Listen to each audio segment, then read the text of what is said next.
Okay, how you doing, Sloan? Good. How you doing, Ali? Good. Good to Pleasure hear. to meet you, like as always. Thanks for coming onto my show today. No worries at all. Today, I want to ask the expert, and you're the expert in investment property as well as dealing with a lot of investors with rental.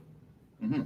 So, my question to you is this: we have a lot of rental property in the past, but I've heard my stories, and I want to know about your story.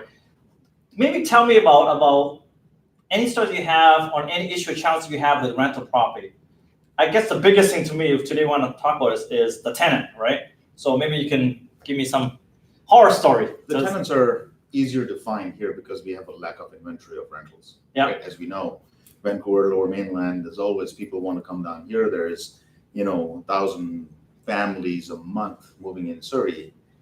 They need a space to live. Yeah. Those tenants are easy to find. Good tenants are not easy to find, right? Because there are so many things that you have to trust them. You can't go to their space after giving them rental to check whether they're taking care of it or not. Yeah. It has to be done in writing in the addendum or in the contract that you will knock on the door on a certain time. You'll give them a 24-hour notice or anything like that. But how do you find the perfect tenant? Because Yes. a lot of people that come and gives me application on my rental property, it looks nice. They dress nice. Yes. They come there. They look the part. Yes. They play the part. Who's writing the application? Who's filling it up? They're probably filling it Potential. up. That's right. Yeah. What they're going to write? They're not going to write anything wrong in there, That's right. right? Yeah. All the references, what they're writing, is somebody who they know. Could be their friends. Exactly. Okay. Right? Yeah. So I do give the application form just for the sake of the process. Yeah. But that's not what I depend on. Oh, okay. With that application form, I also have a verbiage where they're giving their consent for a credit check. So they allow That's part credit of check. the application form. Perfect. So they have to fill this out, otherwise they're not filling the application form. Okay, great. Right. So that's part of the consent. Yeah. So when they give me a consent, I am allowed to do a credit check for them. Okay. It just costs a little bit of money to do a credit check. Yeah, it's not very much. I'd rather pay that than paying all the other issues when they don't pay me rent. That's right. Yeah. So, I think it's like $20 around there. Yes, it's about $14-15. Very little. To check out whether the credit is. That actually tells me their financial habits, Okay. right?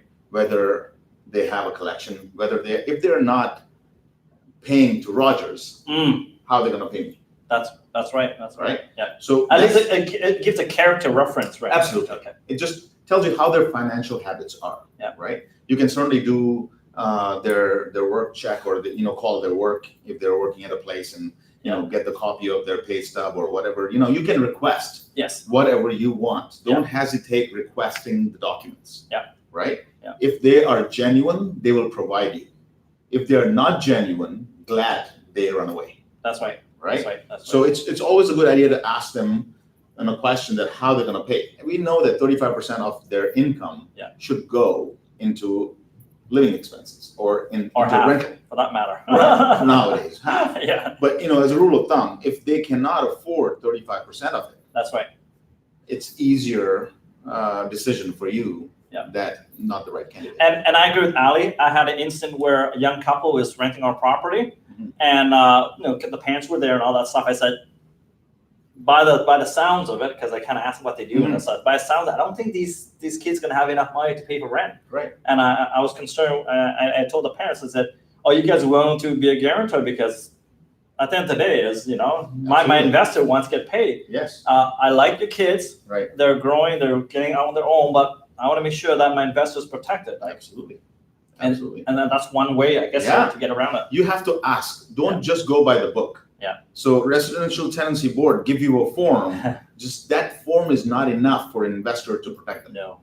So it has to be a concrete addendum. It has to have all the rules that you don't want in there. Yeah. So make sure you put in there, that everything that you don't want tenant to do, right? If you want the inspections done, put it down in there that I'm going to be knocking at your door every 30 days and you're giving me a consent to come into your house for me to check the place. That's right. If there's a yearly lease, you will do that a few times just to see how does it look. Okay. You probably won't do it every single month, but at least you do it for first 6 months. Now that's for later. That's once you have successful tenant in your house. So let's go back before we go too far ahead of us. Yeah. What other things should we look at when we're screening the tenants? Just other than the background check and credit bureau check and all that? All the social media accounts.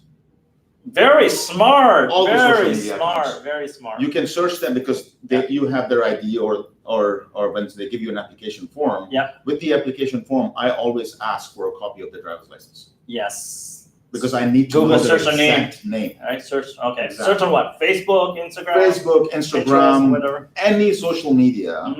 You know, you just put their name out. And it's free. So easy. Free.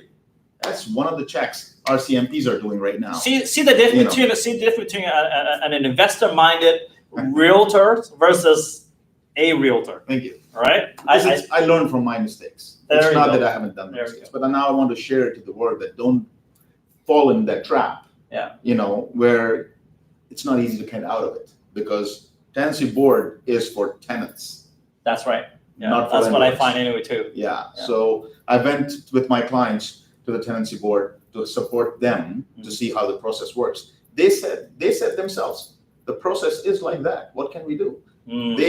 I've actually, recorded one of our conversations, without telling them, But the thing is, I need to know from my reference that, what their take is. Those people are employees. Yeah. And they didn't make the rules. Yeah. Right? Okay. They are just there. They're saying, you are right what you're saying. Yeah. Yeah. But our hands are tied. We can't do anything. Well, the landlord is a minority, right? It's landlord is the minority. Tenants are the one who voted them in. Right. So landlord is the one's gonna pay for every single process, right? Yeah. So all the forms they have to fill. If the tenant is not paying rent, still landlord has to start the process. That's right. Tenant has not to worry about. Don't care. Yeah. So that process to get rid of the tenant, when you get the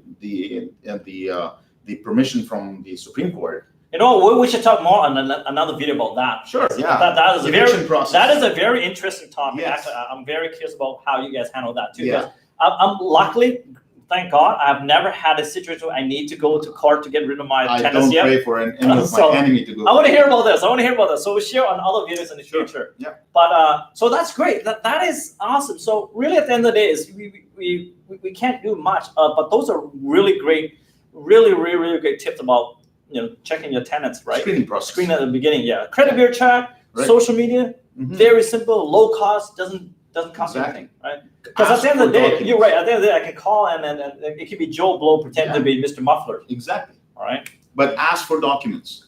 Documentations. Okay. Employment, their bank statements. If you want to ask, if you feel that doesn't look like that, this person. You know what? If I'm gonna rent out my 5,000 square feet West Vancouver home, I'm gonna ask for bank stuff.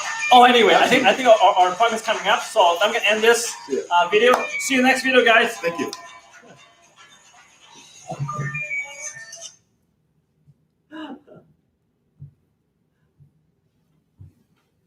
That is so